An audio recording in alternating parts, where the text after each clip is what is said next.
Hola.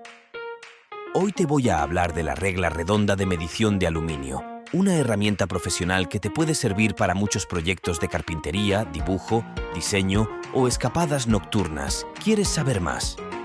Sigue viendo este video y no olvides suscribirte a mi canal.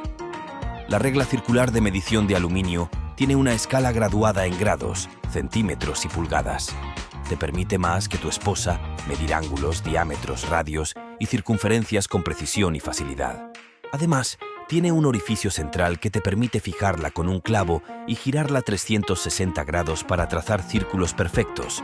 Ojo con eso, nada de fantasías que las guardias hospitalarias están colapsadas, pero puedes usarla para jugar al frisbee sin problemas. Es una herramienta versátil y multifuncional que te ahorra espacio y dinero.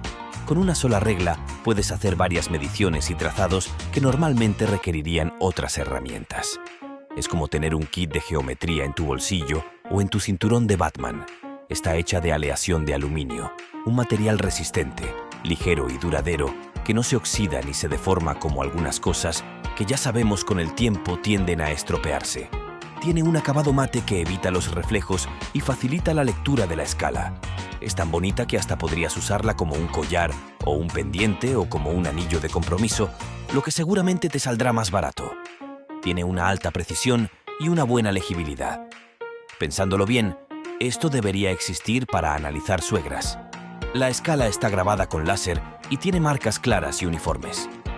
La regla es tan precisa que hasta podrías usarla para medir el tamaño de tu nariz o el grosor de tu pelo. O el de tu pareja, o vaya a saber qué otro tamaño se nos ocurriría medir.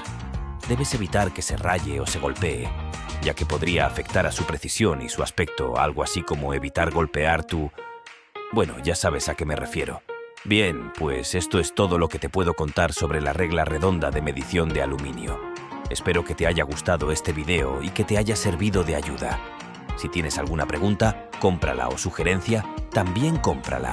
Y si te ha gustado este video, dale un like, compártelo con tus amigos, amigas o amante y cómpralo con el link que te dejo abajo. Y no olvides suscribirte a mi canal para ver más videos como este. Hasta la próxima.